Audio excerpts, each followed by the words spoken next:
പ്രിയമുള്ളവരെ, പ്രിയപ്പെട്ട ബാലേന്ദ്രൻ സാറ് പറഞ്ഞ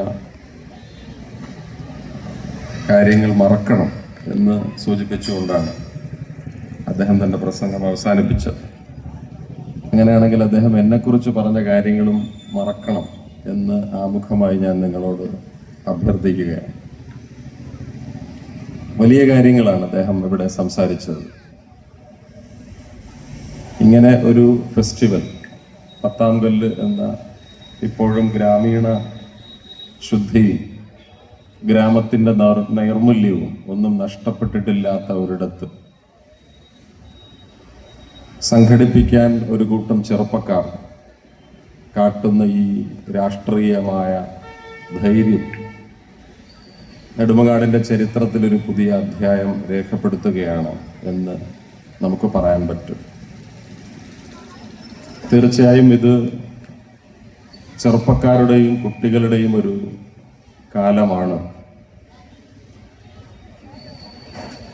അതങ്ങനെയല്ല എന്ന് ചിലർ സ്ഥാപിക്കാൻ ശ്രമിക്കുമ്പോഴും ഇത് പുതിയ തലമുറയുടെ ഒരു കാലമാണ് എന്ന് പല രൂപത്തിൽ വെളിപ്പെട്ടുകൊണ്ടിരിക്കുന്ന കാലഘട്ടമാണ്. ഞാനതിന് ഉദാഹരണം പറയുക, റൊണാൾഡ് ട്രംപിൻ്റെ മുഖത്തേക്ക് തുറച്ചു നോക്കിയ ഗ്രെറ്റ തൻബർഗിൻ്റെ ഉദാഹരണം എടുത്തുകൊണ്ടാണ്. ഗ്രെറ്റയെ പുതിയ ചെറിയ ക്ലാസ്സുകളിൽ പഠിക്കുന്ന കുട്ടികൾക്ക് പോലും നമ്മൾ പറഞ്ഞു കൊടുക്കേണ്ട കാര്യമില്ല. ഗ്രെറ്റ തൻബർഗിനെ അറിയുമോ? അവൾ എന്താണ് ചെയ്തുകൊണ്ടിരിക്കുന്നത്? അവളുടെ പോരാട്ടത്തിൻ്റെ ഭൂമികയെ നിങ്ങൾക്ക് വിശദീകരിക്കാൻ കഴിയുമോ എന്ന് ഏറ്റവും ചെറിയ ക്ലാസ് മുറിയിൽ പഠിക്കുന്ന കുട്ടികളോട് പോലും നാം ചോദിച്ചാൽ അവർ കൃത്യമായ വിശദീകരണം തരുന്ന ഒരു കാലത്താണ് നാം ജീവിക്കുന്നത്. അവൾ റൊണാൾഡ് ട്രംപ് ഒന്നാമത്തെ വട്ടം അമേരിക്കയുടെ പ്രസിഡന്റായി ചുമതലയേറ്റെടുത്ത സന്ദർഭത്തിലൊന്നിൽ അദ്ദേഹത്തിൻ്റെ മുഖത്തേക്ക് ഒരു സമ്മിറ്റിൽ, ഒരു ഉച്ചകോടിയിൽ തുറച്ചു നോക്കിയത് ലോക ചരിത്രത്തിൻ്റെ ഭാഗമാണ്. ആ തുറച്ചുനോട്ടം വംശീയതയുടെ ഒരു നോട്ടമായിരുന്നില്ല, അത് വർഗീയതയുടെ ഒരു നോട്ടമായിരുന്നില്ല എന്ന് ഇസ്രയേൽ ഗാസയിൽ നടത്തിക്കൊണ്ടിരിക്കുന്ന കൂട്ടക്കുരുതിയുടെ പശ്ചാത്തലത്തിലും നമുക്ക് നിർവചിക്കാൻ പറ്റണം. നാം ഇപ്പോൾ നേരിട്ട് കൊണ്ടിരിക്കുന്ന നോട്ടങ്ങളുടെ എല്ലാം അർത്ഥം മതപരമോ വംശീയമോ ആയിരിക്കുന്ന ഒരു കാലത്താണ്. മതമാണ് ലോകത്തിലെ ഏറ്റവും വലിയ പ്രശ്നമെന്നും മതത്തിലൂടെ മാത്രമേ പ്രശ്നങ്ങൾക്ക് പരിഹാരമുണ്ടാക്കാൻ പറ്റൂ എന്നും ചിലർ പറഞ്ഞുകൊണ്ടിരിക്കുന്ന കാലത്താണ് മതമല്ല പ്രശ്നം എന്ന രീതിയിൽ ഗ്രെറ്റയുടെ ഈ നോട്ടം പ്രസിദ്ധമായി തീരുന്നത്. അവളുടെ ഒരു വാക്യം ഞാനിവിടെ ഉദ്ധരിക്കാം. Right here, right now, where we draw the line, the world is waking up and the change is coming, whether you like it or not എന്ന വാക്യം. ഇത് അവൾ സംസാരിച്ചത് കാലാവസ്ഥ ഉച്ചകോടിയിൽ അവളുടെ പ്രഭാഷണത്തിൻ്റെ ആമുഖത്തിലാണ്. നാം ജീവിക്കുന്ന ഭൂമിയിലെ അന്തരീക്ഷത്തിൻ്റെ ചൂട് കൂടിക്കൊണ്ടിരിക്കുകയാണ്. ഈ ചൂട് വർദ്ധിക്കുന്നതിൻ്റെ കാരണം അന്തരീക്ഷത്തിലെ ഗ്രീൻ ഹൗസ് വാതകങ്ങൾ എന്നറിയപ്പെടുന്ന കാർബൺ മോണോക്സൈഡിൻ്റെയും കാർബൺ ഡയോക്സൈഡിൻ്റെയും വേണമെങ്കിൽ ഓസോണിൻ്റെയും ജലാംശങ്ങളുടെയും മീഥെയിനിൻ്റെയും ഒക്കെ വർധനവ് കാരണമാണ്. അന്തരീക്ഷത്തിൽ കരി വർദ്ധിച്ചുകൊണ്ടിരിക്കുന്നത് കൊണ്ടാണ്. ഇതിനെല്ലാം കാരണം നിങ്ങൾ മുതിർന്ന തലമുറയാണ്, നിങ്ങൾ മുതലാളിത്ത രാഷ്ട്രങ്ങളാണ്. നിങ്ങൾ സൈനിക നടപടികളിലൂടെയും പോരാട്ടങ്ങളിലൂടെയും വലിയ മോട്ടോർ കാറുകളിലൂടെയും കപ്പലുകളിലൂടെയും ഭൂമിയിൽ നിന്ന് കുഴിച്ചെടുത്തുകൊണ്ടിരിക്കുന്ന കാർബൺ ഇന്ധനങ്ങളുടെ അമിതമായ ഉപഭോഗത്തിലൂടെയും 10 പേർക്ക് തിന്നേണ്ടതിൻ്റെ ഒരു നേരം തിന്നു തീർക്കുന്ന നിങ്ങളുടെ ആർത്തിയിലൂടെയും ഈ അമ്മ ഭൂമിയെ നിങ്ങൾ കൊന്നുകൊണ്ടിരിക്കുകയാണ്. ആ കൊല ചെയ്യലിൻ്റെ നേതൃത്വം നിങ്ങളാണ് അതിൻ്റെ ഉത്തരവാദികളിൽ പ്രധാനപ്പെട്ട ഒരാൾ എന്ന തരത്തിലാണ് ഗ്രെറ്റ റൊണാൾഡ് ട്രംപിനെ അന്ന് തുറച്ചു നോക്കിയത്. അവൾ പറഞ്ഞ ഈ വാക്യത്തെ ഞാൻ തുടക്കത്തിൽ പറഞ്ഞതുപോലെ കൊച്ചു ക്ലാസ്സുകളിലെ കുഞ്ഞുങ്ങളോട് വിവർത്തനം ചെയ്യാൻ പറഞ്ഞാൽ, where we draw the line, ഞങ്ങൾ ഇവിടെ ഒരു വര വരയ്ക്കാൻ പോവുകയാണ് എന്ന് നിഷ്കളങ്കമായി അവർ അതിനെ ട്രാൻസ്ലേറ്റ് ചെയ്യും. പക്ഷേ നിങ്ങൾ എവിടെയാണ് ഈ വര വരയ്ക്കാൻ പോകുന്നത്? നിങ്ങൾ മണ്ണിന് മുകളിൽ ആർക്കും മായ്ക്കാൻ കഴിയാത്ത രീതിയിൽ അനശ്വരം എന്ന വാക്ക് പറഞ്ഞുകൊണ്ട് ഒരു ആരാധനാലയം നിർമ്മിക്കുന്നത് പോലെ വര വരയ്ക്കുന്നതിനെ കുറിച്ചാണോ? അതല്ലെങ്കിൽ ഏതെങ്കിലും ഒരു പേപ്പറിൽ ഒരാൾക്കും ഇനി മായ്ച്ചു കളയാൻ കഴിയാത്ത രീതിയിലുള്ള ഒരു വര വരയ്ക്കുന്നതിനെ കുറിച്ചാണോ ഗ്രറ്റ സംസാരിക്കുന്നത് എന്ന ചോദ്യത്തിന് പുതിയ തലമുറ പറയുന്ന മറുപടി ഒരിക്കലുമല്ല. അവൾ പറയുന്ന, നിങ്ങൾക്ക് ഇഷ്ടപ്പെട്ടാലും ഇല്ലെങ്കിലും ഉണർന്നുകൊണ്ടിരിക്കുന്ന ഈ ലോകത്തിന്റെ പ്രഭാതത്തെ സ്വാഗതം ചെയ്തുകൊണ്ട്, ഉണർന്നുകൊണ്ടിരിക്കുന്ന ലോകത്തിന്റെ സാക്ഷിയായി നിന്നുകൊണ്ട് ഞങ്ങൾ വരയ്ക്കാൻ പോകുന്ന വര ജലത്തിലും അന്തരീക്ഷത്തിലുമാണ് എന്നാണ് അർത്ഥം. പഴയ തലമുറയിലുള്ളവർ പറയും, വെള്ളത്തിൽ വരച്ച വര നിൽക്കുകയില്ല, വായുവിൽ വരച്ച വരയ്ക്ക് നിലനിൽപ്പില്ല എന്നാണ് പറയുന്നതെങ്കിൽ പുതിയ മനസ്സുകളുടെ ഭാഷ അങ്ങനെയല്ല. ഞങ്ങൾ അന്തരീക്ഷത്തിൽ ഒരു വര വരയ്ക്കാൻ പോവുകയാണ്. ആ വര ഞങ്ങളുടെ നാളകൾക്ക് വേണ്ടിയിട്ടുള്ള വരയാണ്.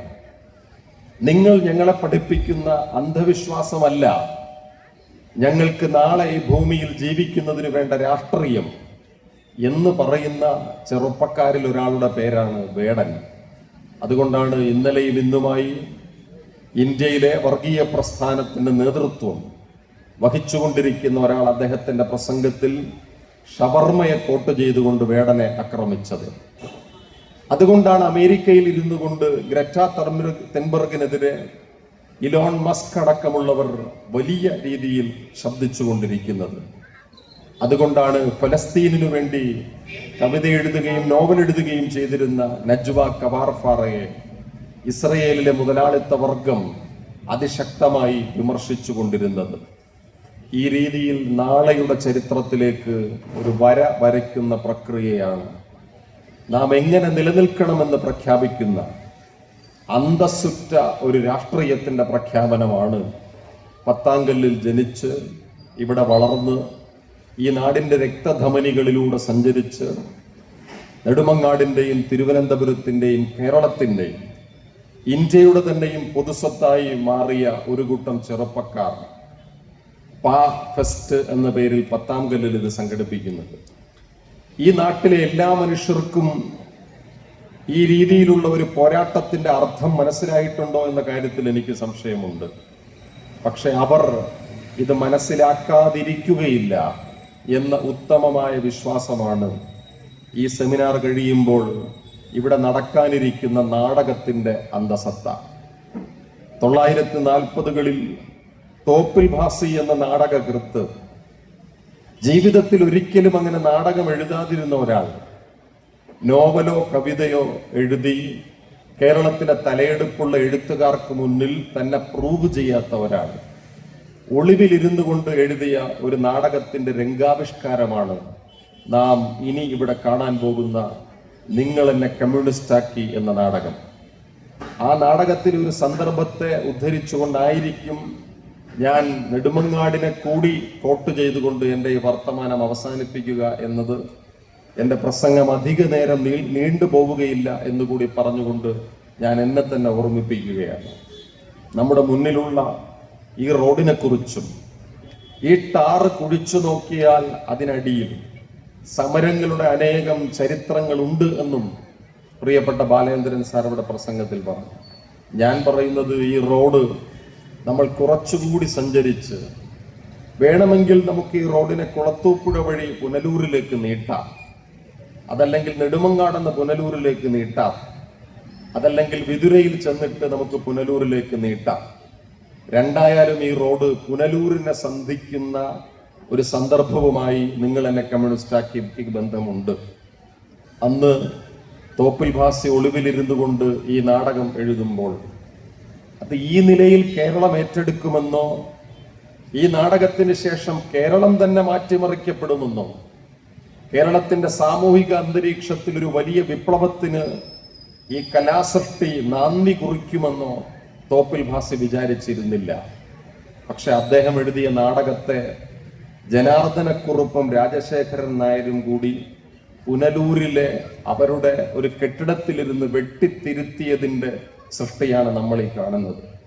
അന്ന് ജനാർദ്ദനക്കുറുപ്പ് ആദ്യം ആ സ്ക്രിപ്റ്റിൽ കൈവയ്ക്കുമ്പോൾ അദ്ദേഹം പറഞ്ഞ ഒരു പ്രധാനപ്പെട്ട കാര്യം, ഈ നാടകത്തിലെ ശ്രദ്ധേയമായ കഥാപാത്രമായി തീരാൻ സാധ്യതയുള്ളത് ഇതിലെ പെൺകുട്ടിയാണ്.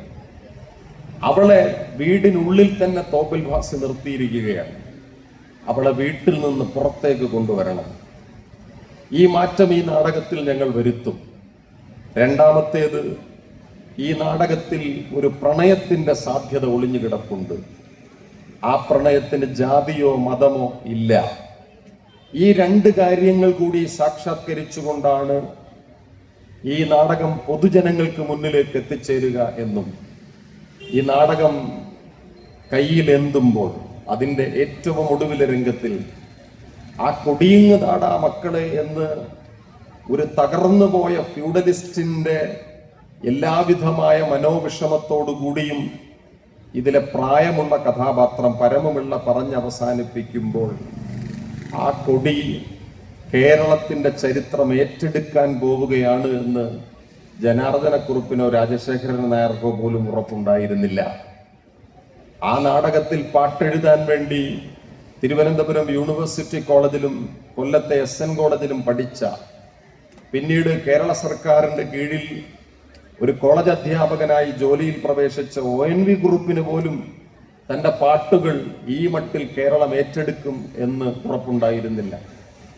പറവൂർ ദേവരാജന് അദ്ദേഹം കൊടുക്കുന്ന മ്യൂസിക് ഈ നാടകത്തിൽ നിന്ന് വളർന്ന് അനന്തര തലമുറകൾ ഏറ്റെടുക്കുമെന്ന കാര്യത്തിൽ ഉറപ്പുണ്ടായിരുന്നില്ല.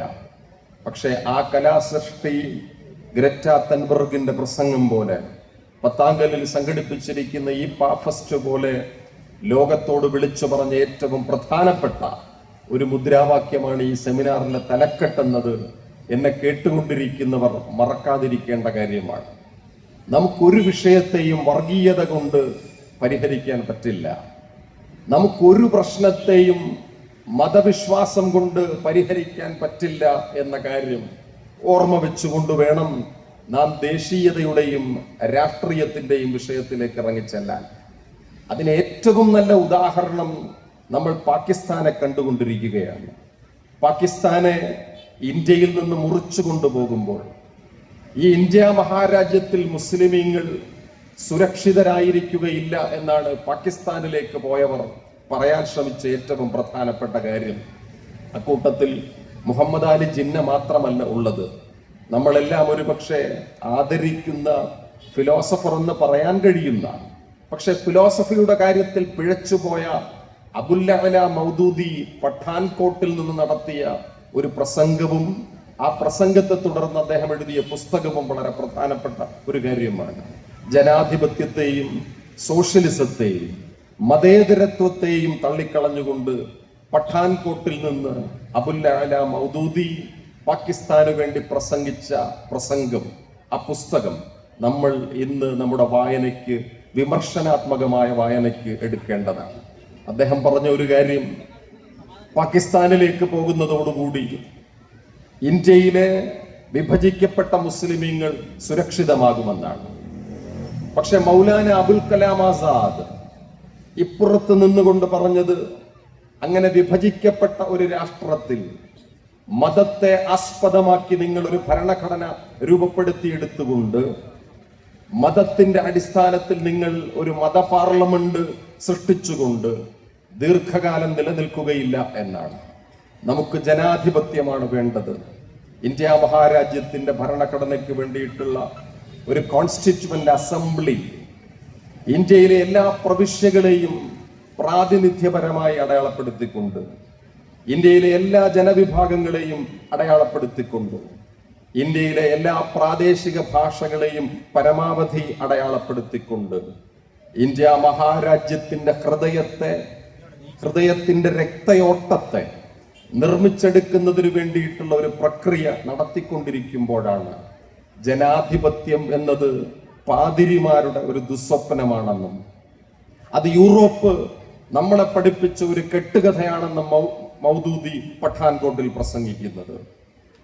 ഈ ഇന്ത്യ മഹാരാജ്യം ഒരു സോഷ്യലിസ്റ്റ് സമൂഹമായി രൂപപ്പെടണം എന്ന് നമ്മുടെ കോൺസ്റ്റിറ്റ്യൂവന്റ് അസംബ്ലി വിഭാവന ചെയ്തുകൊണ്ടിരിക്കുമ്പോഴാണ് മൗദൂദി സോഷ്യലിസം ഒരു തട്ടിപ്പാണെന്നും അത് നിലനിൽക്കാൻ പോകുന്നില്ല എന്നും പ്രഖ്യാപിച്ചുകൊണ്ട് പഠാൻകോട്ടിൽ പ്രസംഗം നടത്തുന്നത്. നമുക്കറിയാം, ഈ കോൺസ്റ്റിറ്റ്യൂവന്റ് അസംബ്ലിയിലെ ലക്ഷക്കണക്കിന് പുറങ്ങളിൽ എഴുതിയാലും തീരാത്ത ഡിബേറ്റുകൾക്ക് ശേഷമാണ് നാം അഭിമാനത്തോടു കൂടി പറയുന്ന ആ വാക്യം രൂപപ്പെട്ടത് എന്നത് നമുക്കറിയാം. We the people of India having solemnly resolving to constitute India as a socialist, democratic, secular, federal republic എന്ന വാക്യം നാം ഈ ഇന്ത്യ മഹാരാജ്യത്തെ ഇന്ത്യയിലെ ജനതയായിരുന്നു കൊണ്ട്, ഇന്ത്യയിലെ ഹിന്ദുക്കളായിരുന്നു കൊണ്ട് എന്നല്ല, ഇന്ത്യയിലെ മുസ്ലിമീങ്ങളായിരുന്നു കൊണ്ട് എന്നല്ല, ഇന്ത്യയിലെ ക്രിസ്ത്യാനികളോ പാഴ്സികളോ ബൗദ്ധരോ ആയിരുന്നു കൊണ്ട് എന്നല്ല, ഈ ഇന്ത്യ മഹാരാജ്യത്തിലെ ജനതയായിരുന്നു കൊണ്ട്, അതാണ് നമ്മുടെ മേൽവിലാസമെന്ന് പ്രഖ്യാപിച്ചുകൊണ്ട് ഇന്ത്യയെ നാം ഒരു ജനാധിപത്യ രാഷ്ട്രമാക്കി വികസിപ്പിക്കാൻ വേണ്ടി ശ്രമിച്ചു. ഞാൻ എൻ്റെ ചില പ്രസംഗത്തിലെങ്കിലും പറയുന്ന ഒരു കാര്യം, ഈ ഡിസ്കഷൻസ് നടന്നുകൊണ്ടിരിക്കുമ്പോൾ പഞ്ചാബ് പ്രവിശ്യയിൽ നിന്നും മദിരാശി പ്രവിശ്യയിൽ നിന്നും ഓരോരുത്തർ ജവഹർലാൽ നെഹ്റുവിന്റെ മുഖത്തേക്കും അംബേദ്കറിന്റെ മുഖത്തേക്കും നോക്കി എണീറ്റ് നിൽക്കുകയുണ്ടായി. അതിൽ മിസ്റ്റർ ബെയ്ജ് സാഹിബ് എന്നാണ് അദ്ദേഹത്തിന്റെ പേര് എന്ന് ഞാൻ ഓർക്കുന്നു. അദ്ദേഹം പക്ഷെ സ്വാഭാവികമായും തന്റെ ഒരു ആശങ്കയാണ് അവിടെ പ്രകടിപ്പിച്ചത്. അദ്ദേഹം പറഞ്ഞത്, പാകിസ്ഥാനിൽ നിന്ന് ഈ ഇന്ത്യ മഹാരാജ്യം മതി എന്ന് വിചാരിച്ചിട്ട് ഇന്ത്യയിലേക്ക് വരുന്ന കുറേയധികം മുസ്ലിമീങ്ങളുണ്ട്. പാകിസ്ഥാൻ ഒരു മതരാഷ്ട്രമായി രൂപപ്പെട്ട് കഴിഞ്ഞിട്ടും ഞങ്ങളുടെ രാഷ്ട്രം ഇത് തന്നെയാണെന്നും ഞങ്ങളുടെ ചരിത്രം ഈ മണ്ണിൻ്റെതാണെന്നും ഞങ്ങളുടെ ഭാഷയും ഞങ്ങളുടെ ഓക്സിജനും ഈ ദേശത്തിൻ്റെതാണെന്നും പ്രഖ്യാപിച്ചുകൊണ്ട് ഈ മണ്ണിൽ തന്നെ ജീവിക്കുന്ന മനുഷ്യരുമുണ്ട്. പക്ഷേ ആ മനുഷ്യരോട് ഇപ്പോൾ അധികാരത്തിൽ വന്നിരിക്കുന്ന ഈ താൽക്കാലിക സർക്കാർ അതൊരു ഹിന്ദു സർക്കാർ എന്ന നിലയിൽ, ഒരു ഹിന്ദു ഭൂരിപക്ഷ സർക്കാർ എന്ന നിലയിൽ ആ മുസ്ലിം ന്യൂനപക്ഷത്തോട് വിവേചനപരമായിട്ടുള്ളൊരു സമീപനമാണോ വെച്ച് പുലർത്തുന്നത് എന്ന കാര്യത്തിൽ ഞങ്ങൾക്ക് സംശയമുണ്ട് എന്ന് ബെയ്ജ് സാഹിബ് പറയുകയുണ്ടായി. അദ്ദേഹം പറഞ്ഞ വാക്ക് എടുത്തുദ്ധരിച്ചുകൊണ്ട് പണ്ഡിറ്റ് ജവഹർലാൽ നെഹ്റു നിറ കണ്ണുകളോടുകൂടി എണീറ്റ് നിന്നു. ആ പണ്ഡിറ്റ് നെഹ്റുവിനെ ഇന്ത്യയുടെ ചരിത്രത്തിൽ നിന്ന് തന്നെ മാറ്റാൻ വേണ്ടി നടത്തിക്കൊണ്ടിരിക്കുന്ന ശ്രമങ്ങളുടെ ഒരധ്യായം ഇന്നലെ കഴിഞ്ഞു. നമ്മൾ അതിനെതിരെ പ്രതിഷേധം ഉയർത്തിക്കൊണ്ടിരിക്കുകയാണ്. നെഹ്റുവിന്റെ പേരിലുള്ള സ്ഥാപനങ്ങളുടെ മുന്നിൽ നിന്ന് നെഹ്റുവിന്റെ പേര് എടുത്തു മാറ്റാൻ ശ്രമിച്ചുകൊണ്ടിരിക്കുകയാണ്. മിസ്റ്റർ ബെയ്ജ് സാഹിബ് പറഞ്ഞ കാര്യം, ഇന്ത്യയിലെ ന്യൂനപക്ഷ വിഭാഗങ്ങളോട്, ഇന്ത്യയിലെ ഭൂരിപക്ഷ വിഭാഗം എന്ന് പറയുന്ന ഹിന്ദുക്കൾക്ക് അവരുടെ ഹിന്ദു ജനതയോട് ഒരു അപ്പീസ്മെന്റും ഈ ന്യൂനപക്ഷ ജനതയോട് പീഡനത്തിന്റെ ഒരു മനഃശാസ്ത്രവുമാണോ ഉള്ളത് എന്ന് ഒന്ന് രണ്ടു പേർ ചോദിച്ചു. അപ്പോഴാണ് പണ്ഡിറ്റ് ജി നിറ കണ്ണുകളോടുകൂടി എണീറ്റ് നിന്നത്. അദ്ദേഹം പറഞ്ഞ കാര്യം, റെസ്പെക്റ്റഡ് മെമ്പർ, അങ്ങിരിക്കുന്നത് ഒരു ഭരണഘടനാ നിർമ്മാണ സഭയിലാണെന്നുള്ള കാര്യം മറന്നു പോകരുത്.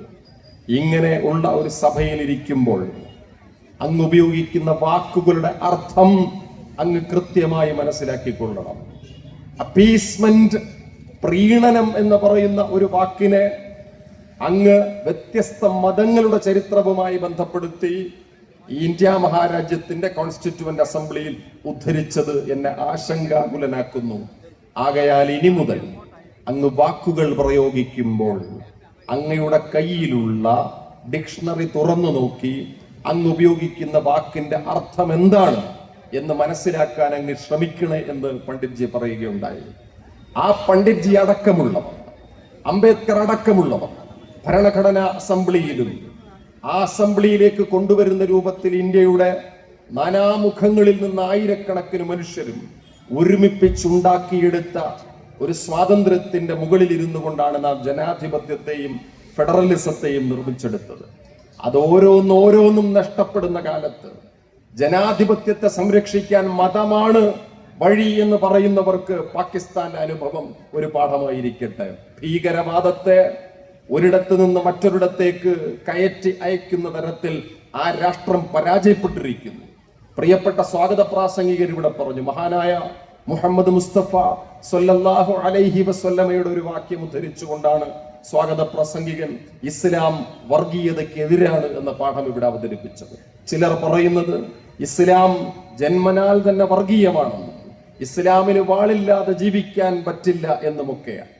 പക്ഷേ മുഹമ്മദ് മുസ്തഫ അറേബ്യയിൽ നിന്ന് ഇസ്ലാമിന്റെ പ്രത്യയശാസ്ത്രത്തെ ലോകം മുഴുവൻ വ്യാപിപ്പിക്കുന്നതിന് വേണ്ടിയിട്ടുള്ള പ്രവർത്തനം നടത്തിക്കൊണ്ടിരുന്നപ്പോൾ ഈ പ്രവർത്തനത്തെ അതിന്റെ ചരിത്രപരമായ സാഹചര്യം വെച്ച് വേണം മനസ്സിലാക്കാൻ.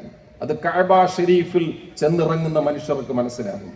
കഅബയിൽ നാം തവാഫ് എന്ന് പറയുന്ന കഅബ എന്ന ആ വിശുദ്ധ ആരാധനാലയത്തിന്റെ ചുറ്റിലും 24 മണിക്കൂറും നടക്കുന്ന തവാഫ് എന്ന് പറയുന്ന പ്രക്രിയയെ ഒന്ന് നോക്കിയാൽ മാത്രം മതിയാകും. നാം ക്ഷേത്ര പ്രദക്ഷിണം എന്ന് പറയുന്ന ആ പ്രക്രിയ തന്നെയാണ് സത്യത്തിൽ തവാഫ്. അള്ളാഹുവിനെ വിളിച്ചുകൊണ്ട്, പടച്ചവനെ നീ ഈ സ്ഥലത്തേക്ക് വരാൻ എന്നെ ക്ഷണിച്ചല്ലോ, എന്നെ അനുവദിച്ചല്ലോ എന്ന് പറഞ്ഞുകൊണ്ട് ആവർത്തിച്ചാവർത്തിച്ച് പറഞ്ഞുകൊണ്ട് ഓരോ പ്രദക്ഷിണത്തിലും അൽ-ഇലാഹിനെ ഓർത്തുകൊണ്ട് നടത്തുന്ന ഈ ചുറ്റൽ എന്ന് പറയുന്നത് നബി സല്ലല്ലാഹു അലൈഹി വസല്ലമയ്ക്ക് മുമ്പും അവിടെ ഉണ്ടായിരുന്നു. നബിക്ക് മുമ്പും ഉണ്ടായിരുന്ന ഒരു ആരാധനാലയമാണ് കഅബ ഷരീഫ്. ആ കഅബ ഷരീഫിന്റെ പരിസരത്തിൽ നിന്നുകൊണ്ടാണ് പ്രവാചകൻ ഏകദൈവ ആരാധനയുടെ പ്രാമാണ്യത്തെക്കുറിച്ച് വിളിച്ചു പറയുന്നത്. നിങ്ങൾ ഹറാം ചെയ്യരുത് എന്ന് പറയുന്നത്, നിങ്ങൾ അധ്വാനിക്കുന്നവർക്ക് കൂലി കൊടുക്കണം എന്ന് പറയുന്നത്, വ്യഭിചാരം തെറ്റാണ് എന്ന് പറയുന്നത്, നിങ്ങൾ മദ്യപാനം അവസാനിപ്പിക്കണം എന്ന് പറയുന്നത്, ഒരു ആധുനിക നാഗരികതയ്ക്ക് അന്നത്തെ നിലയ്ക്ക് വേണ്ടിയിട്ടുള്ള പ്രത്യയശാസ്ത്രപരമായ ബോധ്യത്തോടുകൂടി പ്രവാചകൻ ഈ തത്വം പറഞ്ഞതിന്റെ പേരിൽ അദ്ദേഹം ആദ്യം ആക്രമണം നേരിടേണ്ടി വരുന്നത് ഖുറൈശികളിൽ നിന്നാണ്. ഖുറൈശികൾ എന്ന് പറഞ്ഞാൽ പ്രവാചകന്റെ വംശം തന്നെയാണ്.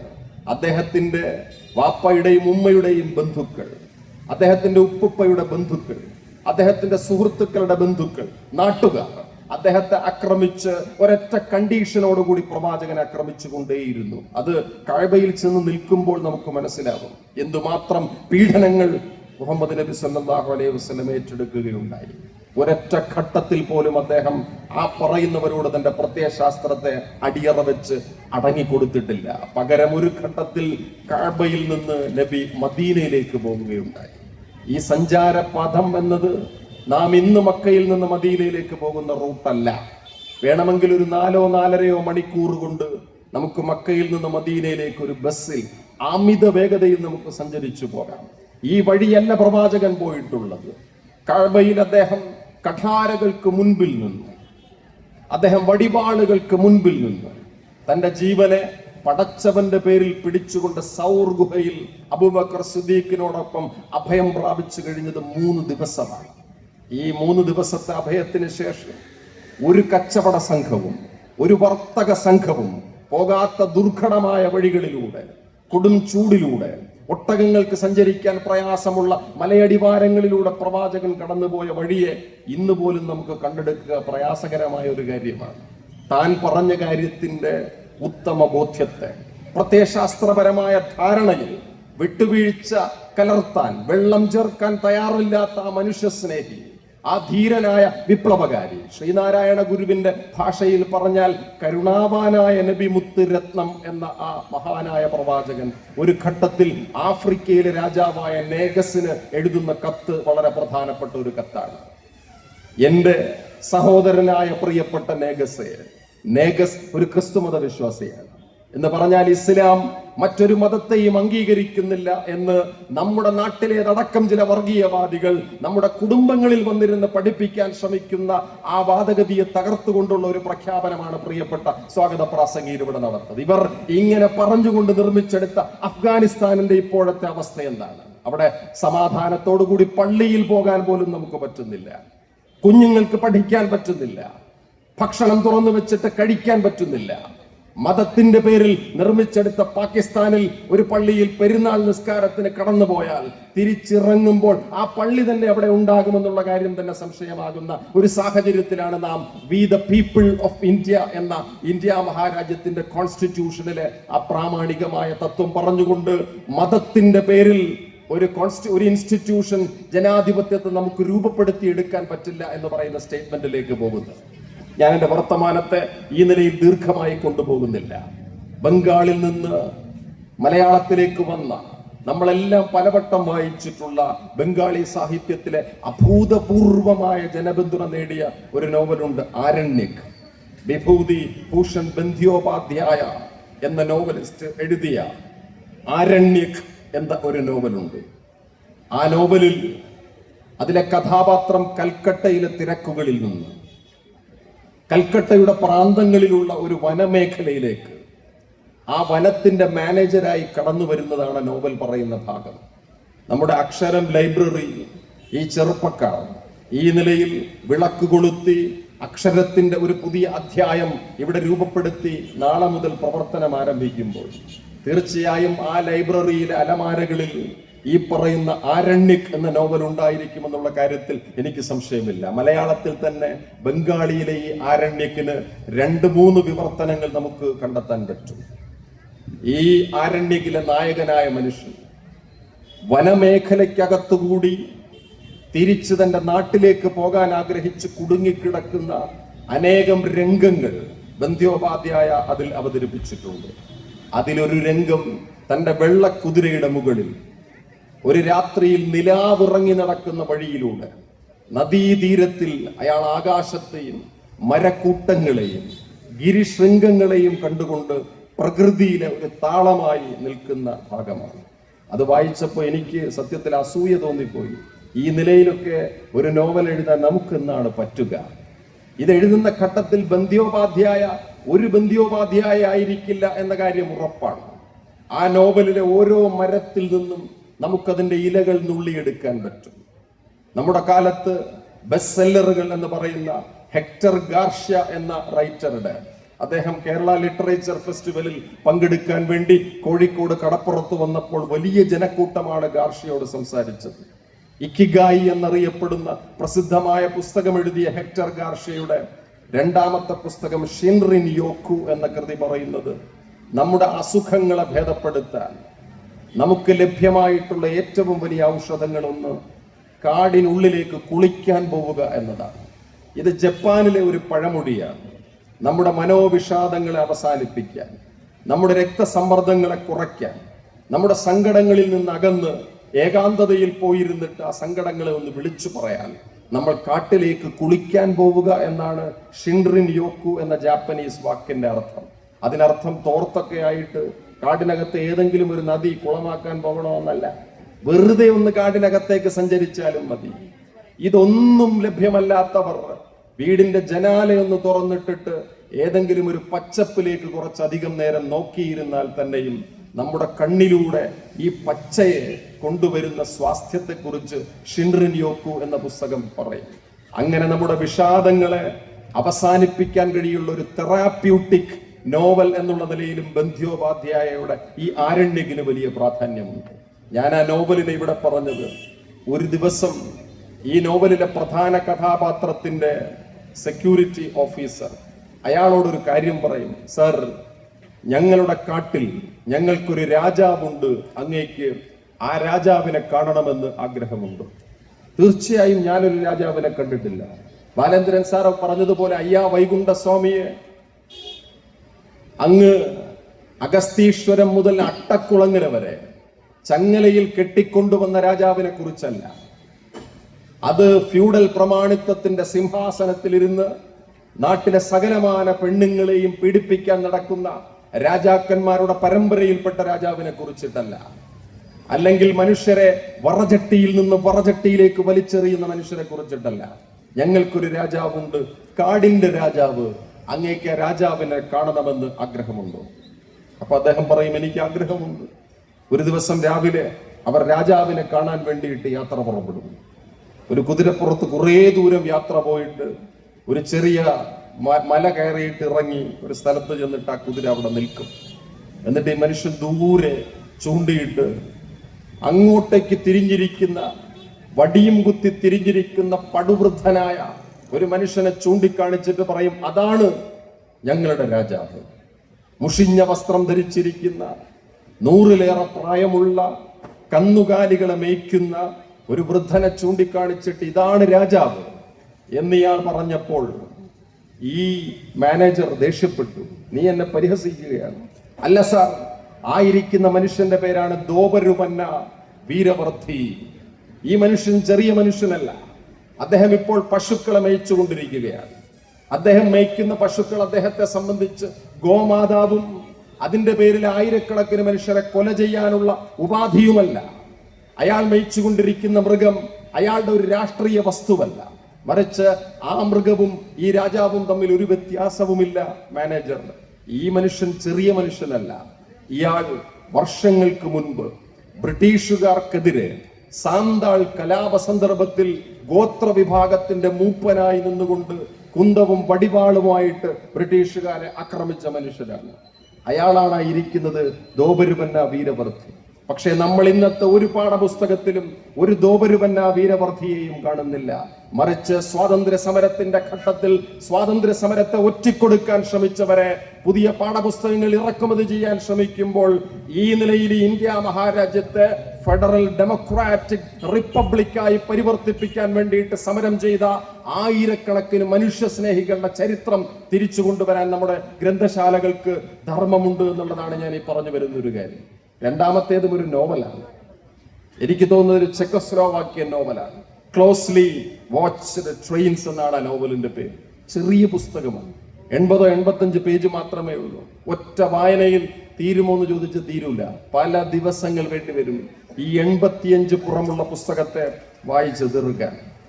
ആ പുസ്തകം എഴുതിയ ആളിന്റെ പേര് ബൊഹുമിൽ ഖ്രാബേൽ എന്നാണ്. ഈ പുസ്തകത്തിന്റെ പ്രത്യേകത, അത് ഹിറ്റ്ലറിന്റെ നാസി പട്ടാളം പ്രേഗിലേക്ക് കുതിച്ചു കയറി പ്രേഗിനെ തകർത്തുകൊണ്ടിരിക്കുന്ന സന്ദർഭത്തിൽ ആ പ്രേഗിലെ മനുഷ്യരുടെ മാനസികാവസ്ഥയിൽ നിന്ന് രൂപപ്പെടുത്തിയെടുത്ത ഒരു കൃതിയാണ് അത്.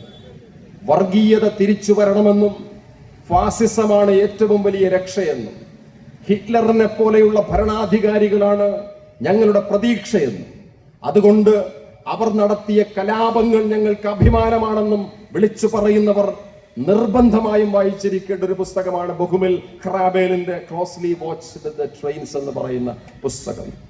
നിങ്ങൾ ജർമ്മനിയുടെ തകർച്ചയ്ക്ക് കാരണം കണ്ടെത്തി ഹിറ്റ്ലറിന്റെ മെയിൻ ക്യാമ്പിലേക്ക് ചെന്ന് നോക്കൂ. അയാൾ പറയും, പ്രേഗിൽ ഞാൻ ഒറ്റപ്പെട്ട് ജീവിച്ചിരുന്ന കാലത്ത്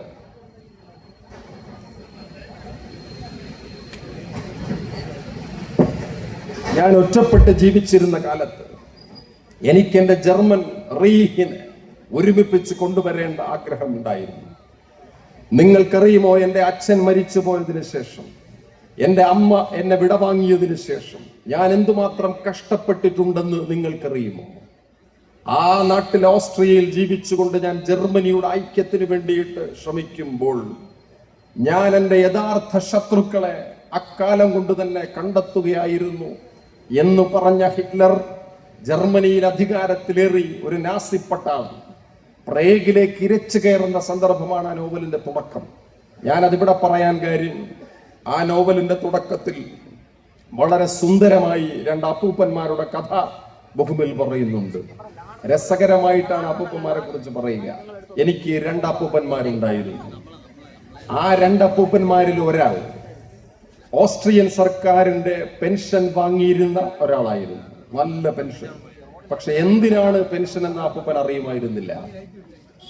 ഈ അപ്പൂപ്പൻ എല്ലാ തവണയും പെൻഷൻ വാങ്ങിയിട്ട് എല്ലാ ദിവസവും നന്നായി വെള്ളമടിയും. എന്നിട്ട് തെരുവിൽ വന്നിരുന്ന ആളുകളെ തെറിവിളിയും. ആളുകൾ അയാളെ തൊടുകയേയില്ല. സർക്കാരിന് വേണ്ടപ്പെട്ട ഒരാളാണ്. പക്ഷെ ഒരിക്കൽ ഓസ്ട്രിയൻ സർക്കാർ അപ്പൂപ്പന്റെ ഈ പെൻഷൻ അവസാനിപ്പിച്ചു. അപ്പോൾ ഞങ്ങൾ വിചാരിച്ചു അപ്പൂപ്പൻ പെൻഷൻ കിട്ടാത്തത് കൊണ്ട് അന്ന് മദ്യപിക്കില്ലെന്നും വീട്ടിൽ വന്നിരുന്ന് പ്രാർത്ഥന ചൊല്ലുമെന്നും ഞങ്ങൾ വിചാരിച്ചു.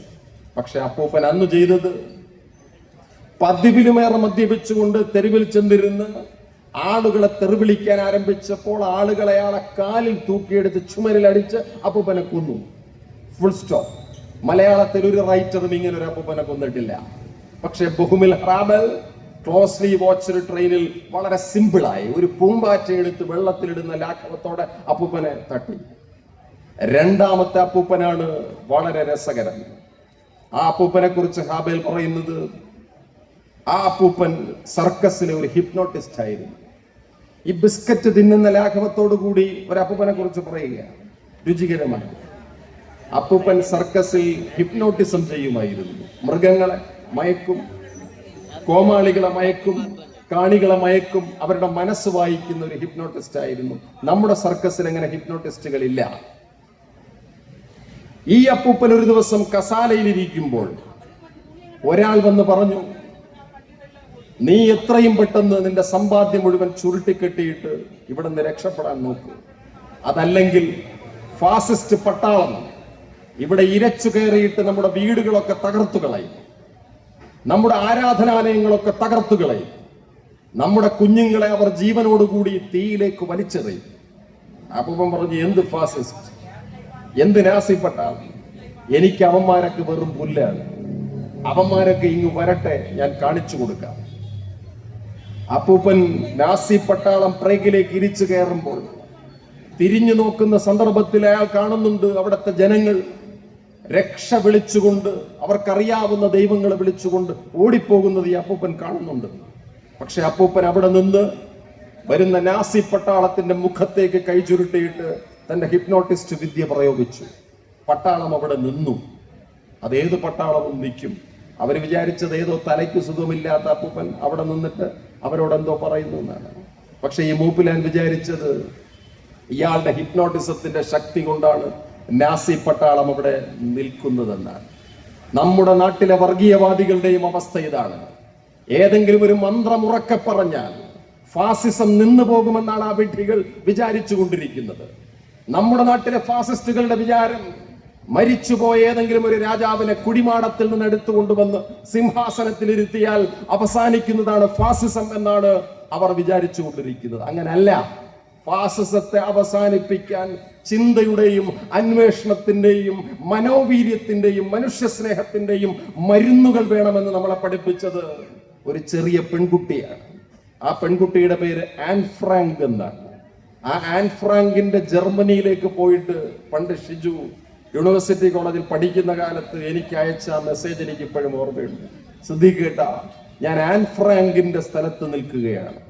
ഞാൻ ഇവിടെ നിൽക്കുമ്പോൾ ആൻ ഫ്രാങ്ക് ഒളിച്ചിരുന്ന ആ സങ്കടത്തിന്റെ ഇടങ്ങൾ എന്നെ അത്ഭുതപ്പെടുത്തുകയാണ്.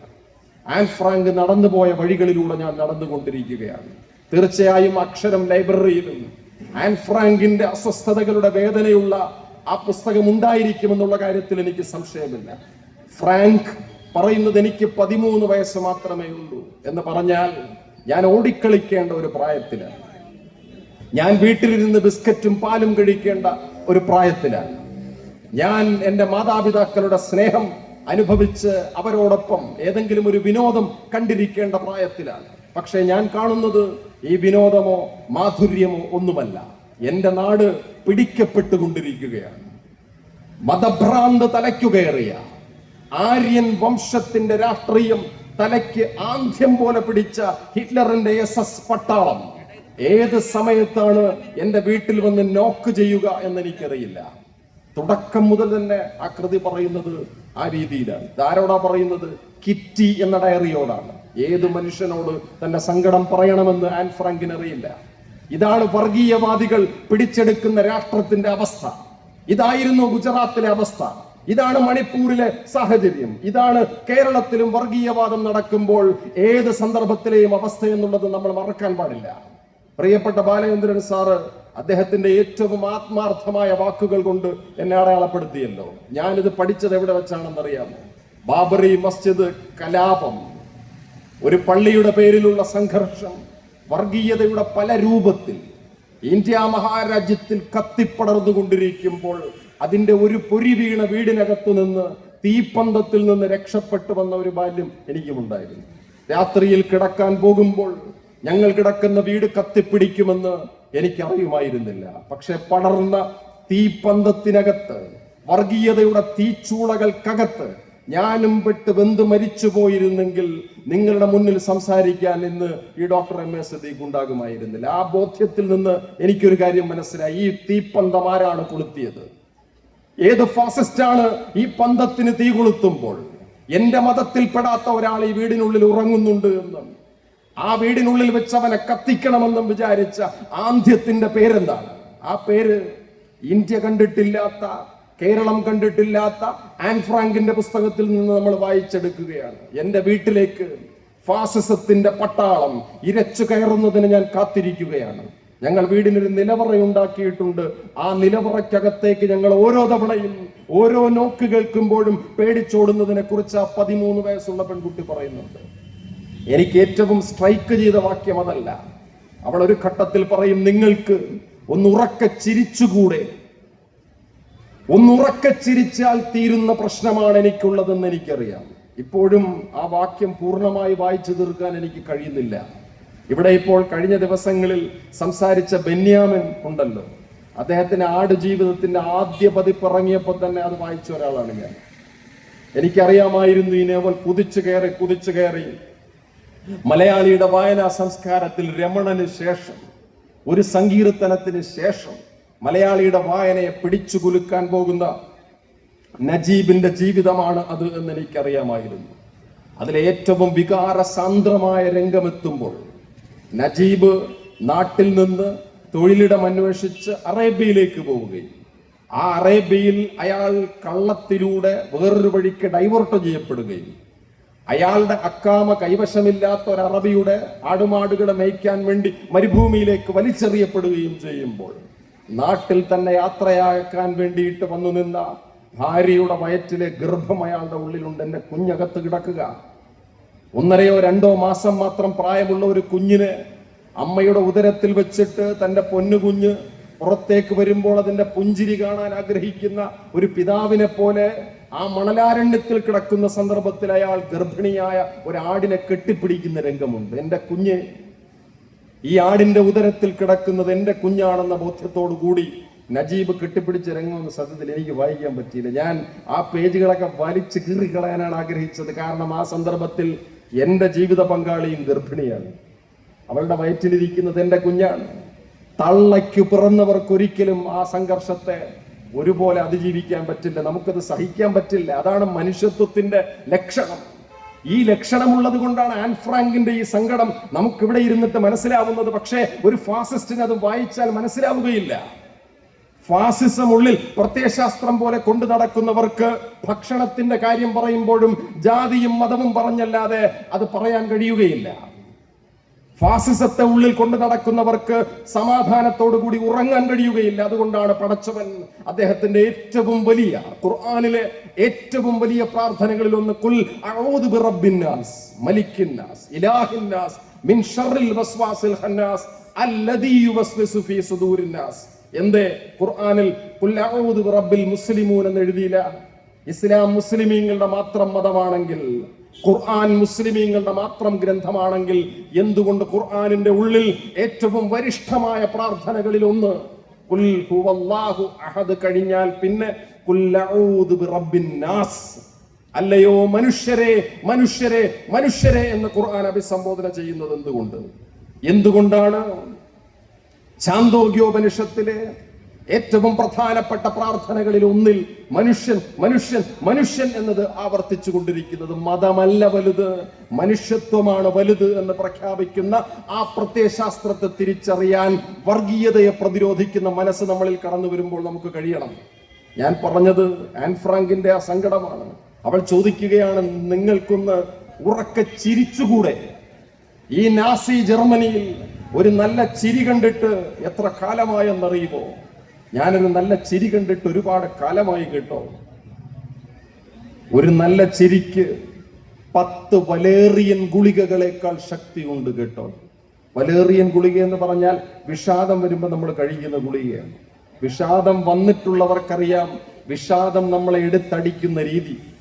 ഞാനിത് കണ്ടിട്ടുള്ളത് എൻ്റെ ഒരു സ്റ്റുഡന്റ് എൻ്റെ മുന്നിൽ വന്നിരുന്നപ്പോഴാണ്. ഒരു സുന്ദരിയായ പുഞ്ചിരിക്കുന്ന സന്തോഷമുള്ള പെൺകുട്ടി അവളെ ഒരിക്കൽ കണ്ടപ്പോൾ ഞാൻ ചോദിച്ചു, മക്കളെ നിനക്ക് എന്തു പറ്റി? നീ ഇങ്ങനെയൊന്നും ആയിരുന്നില്ലല്ലോ, ഇവിടത്തെ ഏറ്റവും നല്ല ചിരി നിന്റേതായിരുന്നല്ലോ. ആരെങ്കിലും ഒരു തമാശ പറഞ്ഞാൽ ഈ ക്യാമ്പസിനെ മുഴുവൻ കേൾപ്പിക്കുന്ന പൊട്ടിച്ചിരി നിന്റേതായിരുന്നല്ലോ, നിനക്കിപ്പോ ചിരിക്കാൻ പറ്റുന്നില്ലല്ലോ, നിനക്ക് എന്തു പറ്റി? നിന്റെ മുഖം എന്താ ഇങ്ങനെ ആയിപ്പോയത്? അവള് മിണ്ടുന്നില്ല. കുറേ നേരം വേണ്ടി വന്നു അവളുടെ ഉത്തരം എനിക്ക് കിട്ടാൻ. അവൾ എന്നോട് പറഞ്ഞു, മാഷ് ഇനി എവിടെങ്കിലും സംസാരിക്കുമ്പോൾ ആളുകളോട് പറയണം കേട്ടോ, വിഷാദത്തിന്റെ മരുന്ന് കഴിക്കരുതെന്ന് പറയണം കേട്ടോ. ഞാൻ കഠിനമായ വിഷാദത്തിലാണ് മാഷെ. വിഷാദത്തിന്റെ മരുന്ന് കഴിച്ച് എന്റെ മുഖം കോടിപ്പോയത് നിങ്ങൾ കണ്ടോ? മാഷ് കണ്ടോ? ഞാൻ കണ്ടു. ആ കുട്ടിയുടെ മുഖം ചതുരാകൃതിയിലായി പോയി. ഈ ആകൃതിയിലുള്ള കുട്ടി വിഷാദത്തിന്റെ മരുന്ന് അളവിലധികം കഴിച്ച് ആ കുഞ്ഞിന്റെ മുഖത്തിന്റെ ആകൃതി മാറിപ്പോയി. ഈ കുഞ്ഞു പറഞ്ഞ കാര്യം എനിക്ക് ആൻ ഫ്രാങ്കിന്റെ ഡയറി രണ്ടാമത് വായിച്ചപ്പോൾ മനസ്സിലായി. ഈ വലേറിയൻ ഗുളികകൾ കഴിച്ച് എന്റെ മുഖത്തിന്റെ ആകൃതി മാറിപ്പോകുമോ എന്ന് ഞാൻ ഭയപ്പെടുന്നു. നിങ്ങൾ ചാനൽ ചർച്ച വെറുതെ നോക്കിയാൽ മതി. ചാനൽ ചർച്ചയിൽ വർഗീയതയ്ക്ക് വേണ്ടി വാദിക്കാൻ വന്നിരിക്കുന്നവരുടെ മോന്ത നിങ്ങൾ കണ്ടിട്ടുണ്ടോ? അവരുടെ മുഖത്ത് നിന്ന് ചിരി വരില്ല. അവർക്ക് ചിരിക്കാൻ കഴിയില്ല. അവർക്ക് മനുഷ്യരോട് ചിരിക്കാൻ പറ്റില്ല. വർഗീയവാദികൾക്കും ഫാസിസ്റ്റുകൾക്കും ചിരിക്കാൻ കഴിയുകയില്ല എന്നുള്ളത് മനുഷ്യത്വം ലോക ചരിത്രത്തിന്റെ മുന്നിൽ കാണിക്കുന്ന ഒരു വലിയ പ്രഖ്യാപനത്തിന്റെ കാര്യമാണ്. അപ്പോഴാണ് പാ ഫെസ്റ്റിവലിൽ നമ്മളൊരു ഗ്രന്ഥാലയത്തിന് തുടക്കം കുറിച്ചുകൊണ്ട് മനുഷ്യ സ്നേഹത്തിന്റെ ഈ പുഞ്ചിരിയെ കുറിച്ച് വിളിച്ചു പറയുന്നത്. അത് പറയുമ്പോൾ ഞാൻ പ്രസംഗത്തെ നീട്ടുന്നില്ല. ഒരു മുഖപ്രസംഗവും ഒരു സ്പെഷ്യൽ എഡിഷനും കൂടി എനിക്ക് നിങ്ങളെ കാണിക്കേണ്ടി വരും. റീഡ് ആൻഡ് ബി അഫ്രൈഡ് എന്നാണ് ഈ എഡിറ്റോറിയലിന്റെ തലക്കെട്ട്. Read and be afraid. വായിച്ച് നിങ്ങൾ പേടിക്കും. ഇത് എഴുതിയ ആള് കുറച്ചൊരു വിവാദ പുരുഷനാണ്. അദ്ദേഹം അറസ്റ്റ് ചെയ്യപ്പെട്ടു. പക്ഷേ ഈ എഡിറ്റോറിയൽ പുറത്തു വന്നിട്ടുള്ള ഈ മാഗസിൻ 2006 പുസ്തകശാലകളിൽ നിന്ന് ഞാൻ കളക്ട് ചെയ്തൊരു പുസ്തകമാണ്. അത് തെഹൽക്ക എന്ന് പറയുന്ന മാഗസിന്റെ ഒരു സ്പെഷ്യൽ ഒളിക്യാമറ ഓപ്പറേഷനിലൂടെ പുറത്തു വന്ന ഒരു സ്പെഷ്യൽ എഡിഷനാണ്. റീഡ് ആൻഡ് ബി അഫ്രൈഡ് എന്ന് പറഞ്ഞാൽ നിങ്ങൾ ഈ പുസ്തകം വായിക്കുക. നിങ്ങൾ തെഹൽക്കയുടെ ഈ എഡിഷൻ വായിച്ചിട്ട് നിങ്ങൾ ഭയപ്പെടുക എന്ന് പറഞ്ഞ് നാം കാണിക്കുന്നത്, അടുത്ത് കാണുന്നത് ഒരു കൊടിയ വർഗീയ കലാപത്തിന്റെ ചിത്രമാണ്. മൂക്ക് ഛേദിക്കപ്പെട്ട, മാതാപിതാക്കൾ നഷ്ടപ്പെട്ടു പോയ കുഞ്ഞുങ്ങളുടെ കണ്ണീരിനു മേൽ മുറിവുകൾ ഒട്ടിച്ചു വെക്കപ്പെട്ട ചിത്രങ്ങളിലൂടെ നമ്മൾ കടന്നു പോകുമ്പോൾ ഈ എഡിഷനിലെ ആദ്യത്തെ അഭിമുഖത്തിൽ നമ്മൾ എത്തും. ആ അഭിമുഖത്തിന്റെ തലക്കെട്ട് ഇങ്ങനെയാണ്: after killing them I felt like Maharana Pratap.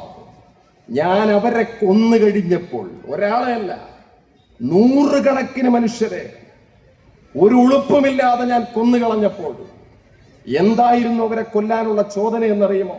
അവർ എന്റെ മതത്തിൽപ്പെട്ടവരായിരുന്നില്ല. ഞാൻ തെരഞ്ഞെടുപ്പ് കമ്മീഷന്റെ വോട്ടേഴ്സ് ലിസ്റ്റ് കയ്യിൽ വെച്ചുകൊണ്ട് എനിക്കറിയാം ഇന്ന വീട്ടിൽ ആരാണ് താമസിക്കുന്നത്, ആരെയാണ് കൊല്ലേണ്ടത്. അവരെ കൊന്നു തള്ളിക്കഴിഞ്ഞപ്പോൾ ഞാൻ അനുഭവിച്ച വികാരം, ഞാനാണ് മഹാറാണ പ്രതാപ് എന്നെനിക്ക് തോന്നി. ഈ ഇന്റർവ്യൂ നടത്തിയ ക്യാമറാമാന്റെ മുഖത്തേക്ക് നോക്കി ഒരു ഉളുപ്പുമില്ലാതെ ഈ അഭിമുഖ സംഭാഷണം നടത്തിയ ആളിന്റെ പേര് ഞാൻ പറഞ്ഞാൽ ഇവിടെ ഇരിക്കുന്ന കുഞ്ഞുങ്ങൾ ഇപ്പോ ആ സിനിമയുടെ പേര് വിളിച്ചു പറയും.